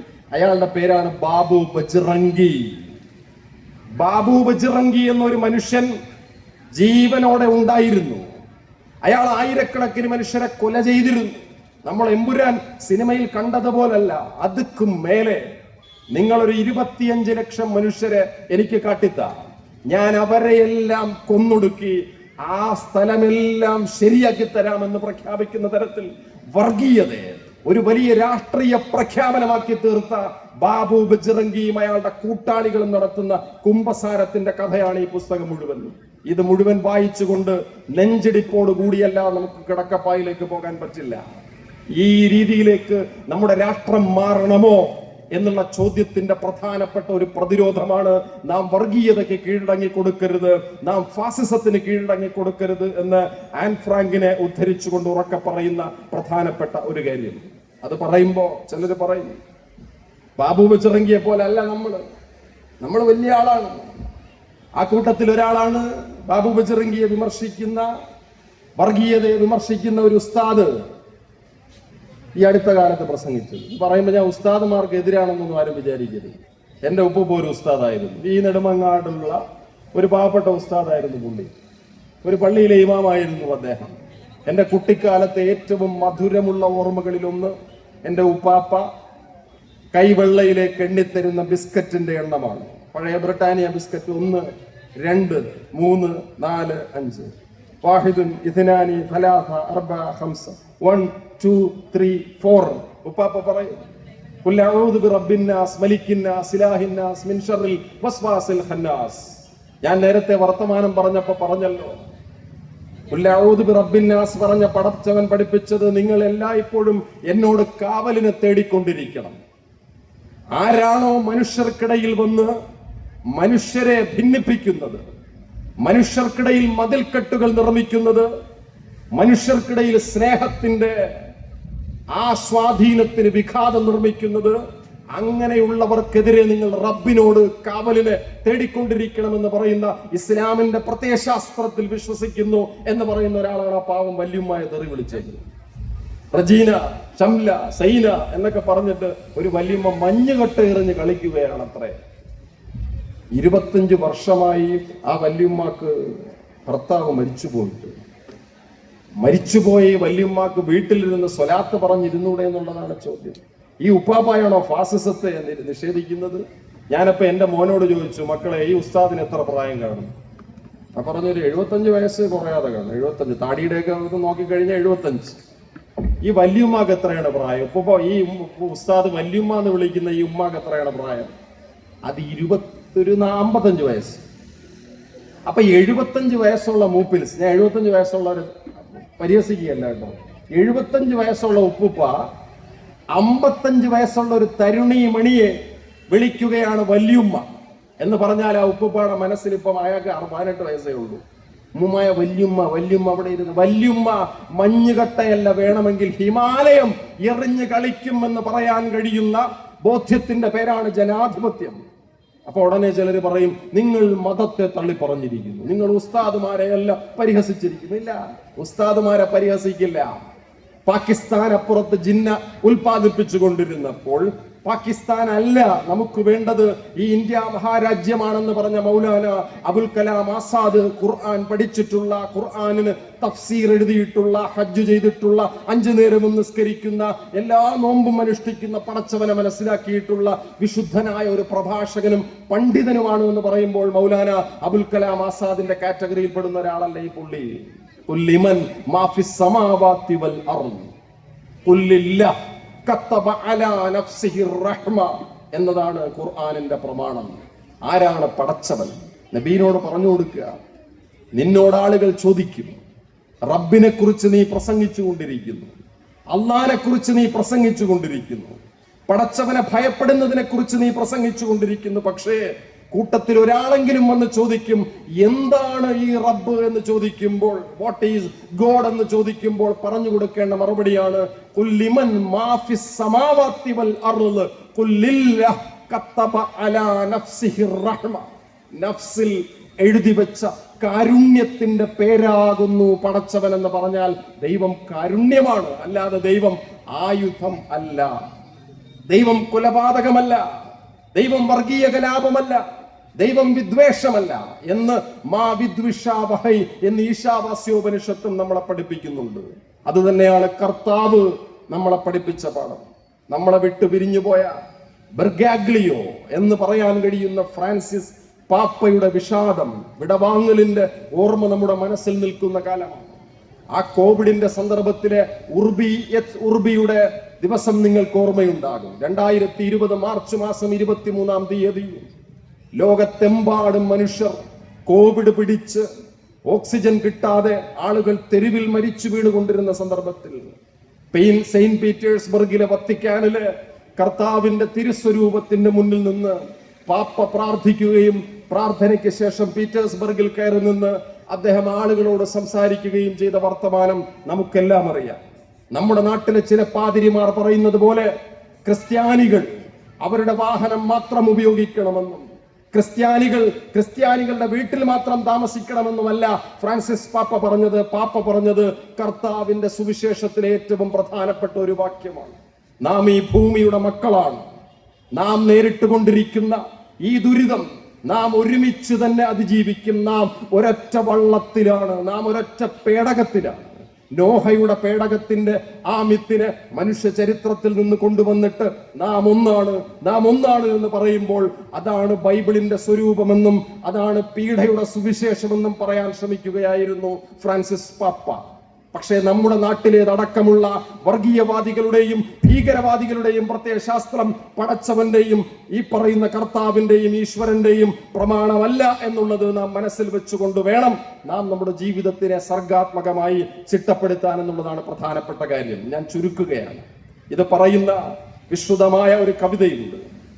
ആ കവിത എഴുതിയ ആളിന്റെ പേര് ഖലീൽ ജിബ്രാൻ എന്നാണ്. മൈ പീപ്പിൾ ഡൈഡ്, എന്റെ മനുഷ്യർ മരിച്ചുപോയി. ജിബ്രാൻ മരിച്ചിട്ട് എത്രയോ കാലമായി. ജിബ്രാന്റെ കവിത ഇപ്പോഴും പറന്നുയർന്നുകൊണ്ടിരിക്കുന്നു. ജിബ്രാൻ പഠിച്ച നാട്ടിലാണ് ഇന്നലെ 115 കുഞ്ഞുങ്ങൾ മരിച്ചുപോയത് ഗാസയുടെ തെരുവിൽ. ജിബ്രാൻ ഒരു ലെബനീസ് കവിയാണ്. അയാൾ ഫലസ്തീനി കവിയല്ല. ഫലസ്തീനിന്റെ അടുത്ത പ്രദേശമായ ലെബനോണിൽ ജീവിക്കുന്നയാളാണ് സാക്ഷാൽ ജിബ്രാൻ. ജിബ്രാന്റെ വാക്യമുണ്ട്, എന്റെ ജനം കുരിശിൽ മരിച്ചു. Died on the cross. My people died with their arms stretched toward both east and west. പടിഞ്ഞാറേക്കും കിഴക്കേക്കും വലിച്ചു നീട്ടപ്പെട്ട കൈകളാൽ ക്രോസിൽ കിടന്ന് എന്റെ ജനത മരിച്ചു. ഈ വിലാപമാണ് ഓരോ ദിവസം പത്രം തുറക്കുമ്പോഴും നമ്മൾ ഗാസയിലെ ഉമ്മമാരുടെ വിലാപമായി കേൾക്കുന്നത്. സ്വന്തം മക്കളുടെ ശരീരം ചിതറിത്തെറിക്കുന്നത് കാണേണ്ടി വരുമ്പോൾ ഏത് ഭരണാധികാരിയാണ് എന്റെ കുഞ്ഞുങ്ങളുടെ നെഞ്ചത്തേക്ക് വരുന്ന ഈ ടാങ്കറുകളെ അവസാനിപ്പിക്കുക എന്ന് ചോദിച്ചുകൊണ്ട് അവർ ആകാശത്തേക്ക് 2 കൈകളും വിടർത്തുമ്പോൾ ഇനി ഈസ്റ്റിൽ നിന്നാണോ അതല്ല വെസ്റ്റിൽ നിന്നാണോ ഞങ്ങൾക്ക് അഭയം വരിക എന്ന് ഓരോ അമ്മമാരും ഗാസയിൽ കിടന്ന് വിലപിക്കുമ്പോൾ ജിബ്രാൻ എഴുതിയ കവിതയിലെ വരികളിൽ അവരുടെ ജീവിതമാണ് ആവിഷ്കരിക്കപ്പെട്ടിരിക്കുന്നത് നമ്മൾ മനസ്സിലാക്കണം. My people died with their arms stretched toward both east and west and their eyes seeking in the darkness of the skies. ആകാശമേ നിന്റെ വെളിച്ചം എവിടെ പോയി? ആകാശമേ ഞങ്ങൾക്ക് അഭയം തരുമെന്ന് പറഞ്ഞിരുന്ന ആ വാഗ്ദാനം എവിടെ പോയി എന്ന് ചോദിക്കുന്ന ജിബ്രാൻ തന്റെ നാടിന്റെ സ്വാതന്ത്ര്യത്തിന് വേണ്ടിയിട്ട് ഒരുപാട് വിലപിച്ചിട്ടുണ്ട്. ഈ ജിബ്രാനെ വായിച്ച, ജിബ്രാനെ മനസ്സിൽ ആരാധിക്കുന്ന എഡ്വേർഡ് സെയ്ദിന്റെ ഒരു ചിത്രമുണ്ട്. ഫലസ്തീനിലേക്ക് വരുന്ന ഒരു ഇസ്രായേലി ടാങ്കറിന് നേരെ ഒരു പാറക്കല്ലും ഉയർത്തി നിൽക്കുന്ന ഒരു ബുദ്ധിജീവിയുടെ ചിത്രമുണ്ട്. ആ ബുദ്ധിജീവിയുടെ പുസ്തകവും ഇംപീരിയലിസം എന്ന പുസ്തകവും കൾച്ചർ ആൻഡ് ഇംപീരിയലിസം എന്ന പുസ്തകവും ഓറിയന്റലിസം എന്ന പുസ്തകവും തീർച്ചയായും അക്ഷരം ലൈബ്രറിയിൽ നമ്മുടെ ഈ പുതുതലമുറ നേതാക്കന്മാർ കൊണ്ടുവയ്ക്കുമെന്നുള്ള കാര്യത്തിൽ എനിക്ക് സംശയമില്ല. ആ ഫലസ്തീനിൽ നിന്ന് വന്ന ഒരു പെണ്ണിന്റെ പേരാണ് നജുവ കവാർ ഫറ. പേര് കേൾക്കുമ്പോൾ നമ്മൾ വിചാരിക്കും നജുവ എന്ന് പറഞ്ഞാൽ അത് മുസ്ലിമാണെന്ന് വിചാരിക്കും. നജുവ പറയുകയാണല്ല, എന്റെ പേര് കൊണ്ട് എന്റെ മതം പറയരുത്. നജുവ എന്നാൽ ധ്യാനം എന്നാണ് അർത്ഥം. എന്റെ പിതാവ് ഒരു ഗ്രീക്ക് ഓർത്തഡോക്സ് പുരോഹിതനായിരുന്ന എന്റെ പിതാവ് കർത്താവിന്റെ പള്ളിയിൽ തൊഴുത് തിരിച്ചിറങ്ങി വരുമ്പോൾ എന്റെ അമ്മ പ്രസവിക്കുന്ന കാര്യം അറിഞ്ഞു. എന്നെ അപ്പൻ കയ്യിലെടുത്തു വെച്ചിട്ട് എന്റെ മുഖത്തേക്ക് നോക്കി ചിരിച്ചിട്ട് പറഞ്ഞു, നജുവ നജുവ നജുവ, മോളെ നിന്റെ മുഖത്തേക്ക് നോക്കുമ്പോൾ എനിക്ക് ധ്യാനിക്കാൻ തോന്നുന്നു. അതുകൊണ്ട് ധ്യാനം എന്നർത്ഥം വരുന്ന അറബി പദമായ നജുവ എന്ന വാക്കാകുന്നു നിന്റേത്. അവർ എഴുതിയ പുസ്തകമുണ്ട്, ഫലസ്തീൻ ആസ് എ കോണ്ടിനെന്റ്. ഫലസ്തീൻ ഒരു വൻകര എന്ന ആ പുസ്തകത്തിൽ പറയുന്ന കാര്യം, ഫലസ്തീൻ എന്ന രാഷ്ട്രം ഇന്ന് ചിലർ പറയുന്നത് പോലെ ഒരു ഇസ്ലാമിക രാഷ്ട്രമൊന്നുമല്ല. അത് മുസ്ലിമീങ്ങളുടെ രാഷ്ട്രമാണ് എന്ന് പരിചയപ്പെടുത്തുന്നത് ഇസ്ലാം മതത്തോടുള്ള വിരോധത്തെ ബോധപൂർവം നാട്ടിൽ വ്യാപിപ്പിക്കുന്നതിന് വേണ്ടിയിട്ടാണ്. ഫലസ്തീനിൽ മുസ്ലിമും യഹൂദരും ക്രിസ്ത്യാനികളും ഒരമ്മ പെറ്റ മക്കളെ പോലെ ജീവിച്ചിരുന്ന സ്ഥലമായിരുന്നു നമ്മുടെ കേരളം പോലെ, ഈ ഇന്ത്യ മഹാരാജ്യം പോലെ. മതവിഭജനമില്ലാതെ ആളുകൾ ഒരമ്മ പെറ്റ മക്കളെ പോലെ കർത്താവിന്റെ ക്രിസ്മസിനെയും പെസഹ വ്യാഴത്തെയും ഒരുപോലെ ആചരിച്ചിരുന്ന സ്ഥലമാണ് ഞങ്ങളുടെ ജെറുസലേം.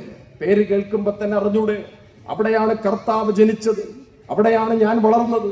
ഞാൻ നടന്നു പോകുന്ന വഴിയിലാണ് ജിബ്രാൻ പഠിച്ച സ്കൂളുണ്ടായിരുന്നത്. ആ സ്കൂളെല്ലാം തകർന്നു പോയി. ആരാ തകർത്തെ? ഇസ്രയേലി കിങ്കരന്മാർ. 917 ബാൽഫർ ഉടമ്പടിയിലൂടെ ബ്രിട്ടനും ഫ്രാൻസും കൂടി ഞങ്ങളുടെ നാടിനെ കള്ളക്കണക്കെഴുതി പിടിച്ചെടുത്തതിന് ശേഷമാണ് ഞങ്ങളുടെ നാട് ഇന്ന് നിങ്ങൾ കാണുന്നത് പോലെ ആയിത്തീർന്നത്. അവർ മതം പറഞ്ഞ് ഞങ്ങളെ വിഭജിച്ചു. ഇത് ഒരു ദേശം മതത്തിന്റെ പേരിൽ സംഘടിക്കാൻ ശ്രമിച്ചാൽ വന്നു ചേരുന്ന അനിവാര്യമായ ദുരന്തമാണ്. അതിനെ പ്രതിരോധിക്കാനാണ് ചെറുപ്പക്കാർ ഗ്രറ്റ തുൻബെർഗിനെയും നജ്വ കവാർഫാറയെയും ആൻ ഫ്രാങ്കിനെയും ഉറക്കെ വിളിച്ചു പറഞ്ഞുകൊണ്ട് നാട്ടിൽ മുന്നോട്ട് പോകുന്നത്. പക്ഷേ അതങ്ങനെ മുന്നോട്ട് പോകുമ്പോ തൊട്ടിപ്പുറത്ത് നേരത്തെ പറഞ്ഞ ബഹുമിൽ ഹ്രാബലിന്റെ അപ്പൂപ്പന്മാരുണ്ട്. ആ അപ്പൂപ്പന്മാരിൽ ഏതോ ഒരാൾ പറഞ്ഞു കൊടുത്ത കൊടുവാളുമായിട്ടാണ് പാലക്കാട് ചെന്താമര ഒരാളുടെ തലയ്ക്ക് വടിവാളെടുത്ത് വീശിയത്. ഏതോ ജ്യോതിഷിയാ പറഞ്ഞു കൊടുത്തത്, നിന്റെ അയൽപ്പക്കത്തുള്ള സ്ത്രീ നിനക്ക് ദോഷമാണ്, അവളെ തട്ടിയാലല്ലാതെ നിനക്ക് രക്ഷപ്പെടാൻ പറ്റില്ല. തട്ടിയില്ലേ? തട്ടിക്കഴിഞ്ഞ് 5 കൊല്ലം കഴിഞ്ഞ് അവരുടെ കുടുംബത്തെ ഭയപ്പെടുത്തുന്ന ചെന്താമരയെ നമ്മളെ കണ്ടുകൊണ്ടിരിക്കുന്നു. നമ്മുടെ യുക്തിയെ തിരിച്ചു കൊണ്ടുവരിക. ഞാൻ ചുരുക്കുക, ഇത് പറഞ്ഞ് അവസാനിപ്പിക്കുകയാണ്. യുക്തിയെ തിരിച്ചു കൊണ്ടുവരിക. ഷേക്സ്പിയറിന്റെ മാക്ബത്ത് എന്ന നാടകമുണ്ട്. അതിന് അയ്യപ്പ പണിക്കർ സാറും കവാലം നാരായണ പണിക്കരൊക്കെ ചെയ്ത ട്രാൻസ്ലേഷനും ഈ ലൈബ്രറിയിൽ വരും. ഇതൊക്കെ എടുത്ത് വായിക്കാൻ വേണ്ടിയിട്ടാണ് ഞാനീ പറയുന്നത്. മാക്ബത്തിൽ ഒരു ഡയലോഗുണ്ട്. ചതിയും കൊലയും കൊള്ളിവെപ്പും നടത്തിയതിനു ശേഷം ആ നാടകത്തിന്റെ ഏറ്റവും ഒടുവിൽ കൊലപാതകം നടത്തിയ തന്റെ കൈകളെ മണപ്പിച്ചുകൊണ്ട് ലേഡി മാക്ബത്ത് പറയുന്ന വാക്യമുണ്ട്, ഓ, മരണത്തിന്റെ മണം ഈ കയ്യിൽ നിന്ന് വിട്ടുപോകുന്നതേ ഇല്ലല്ലോ. അറേബ്യയിലെ പെർഫ്യൂമുകൾ മുഴുവൻ കൊണ്ട് കഴുകിയാലും എന്റെ കയ്യിലെ ഈ കൊലപാതകത്തിന്റെ മണം വിട്ടുപോവുകയില്ലല്ലോ.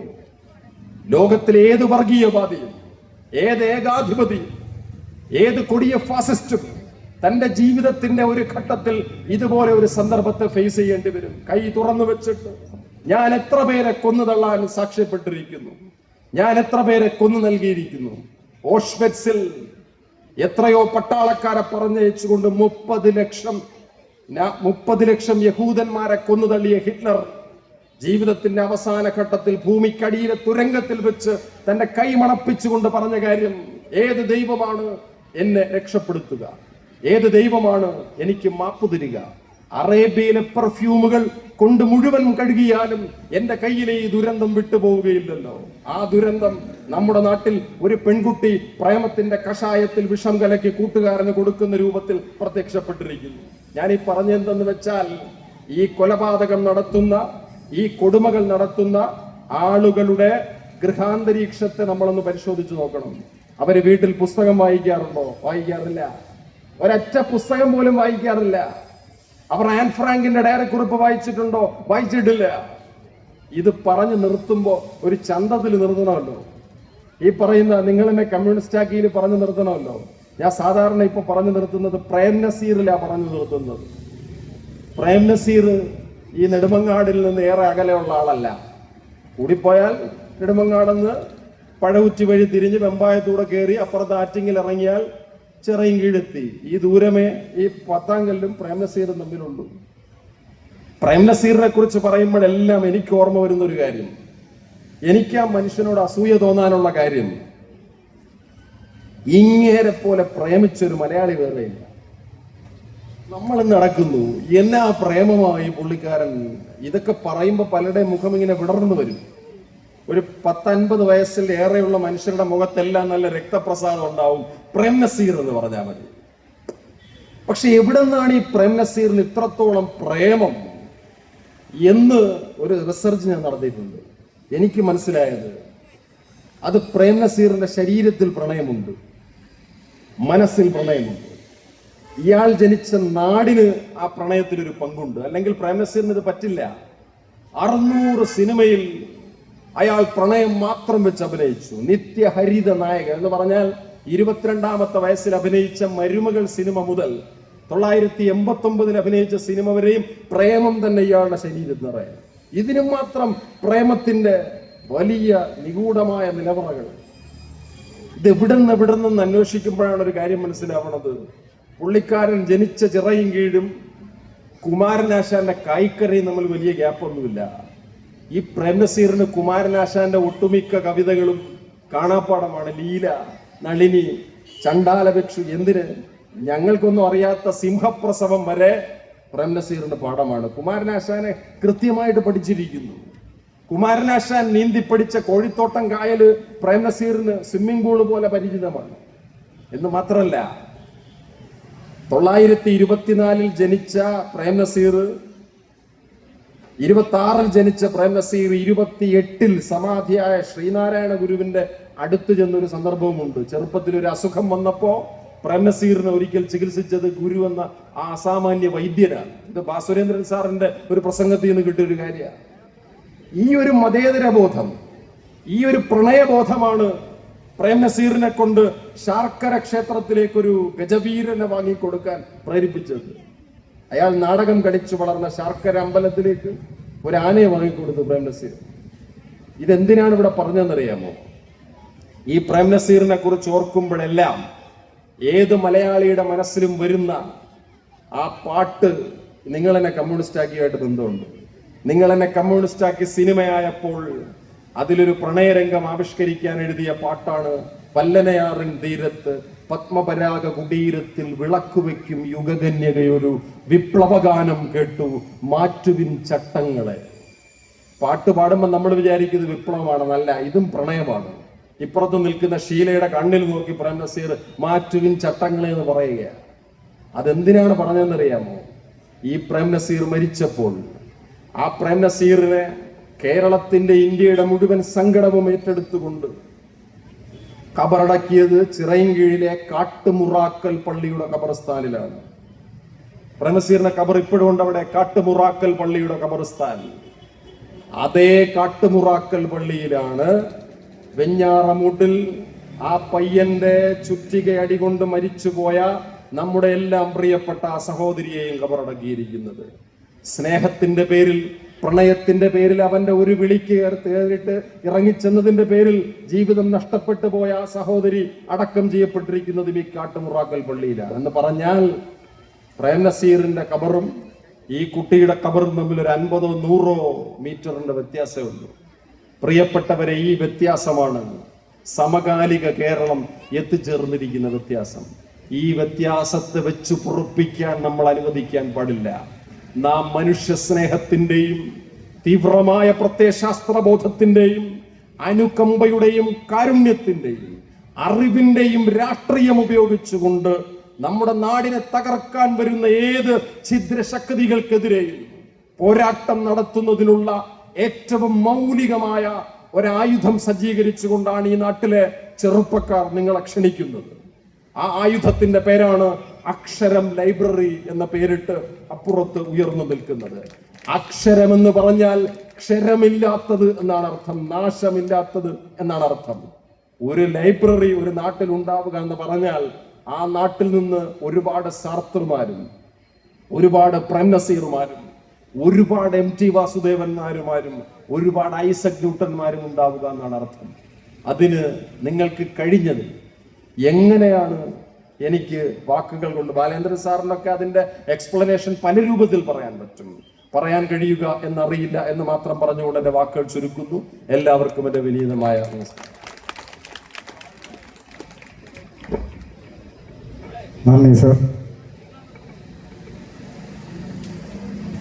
ഭീകരതയും വർഗീയതയും ഗ്രന്ഥശാല വഴി അതിനെ എങ്ങനെ സ്വാധീനിക്കാം, അതിനെ അറുതി വരുത്താൻ എങ്ങനെ സ്വാധീനിക്കാം എന്നുള്ള വാക്കുകൾക്ക് വേണ്ടി ജില്ലാ ഗ്രന്ഥശാല കൗൺസിൽ അംഗം കെ രാജേന്ദ്ര സാറിനെ ക്ഷണിച്ചുകൊള്ളും.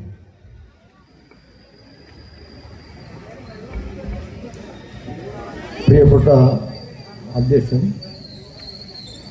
ബഹുമാന്യനായ ഡോക്ടർ സിദ്ദിഖ് സാർ,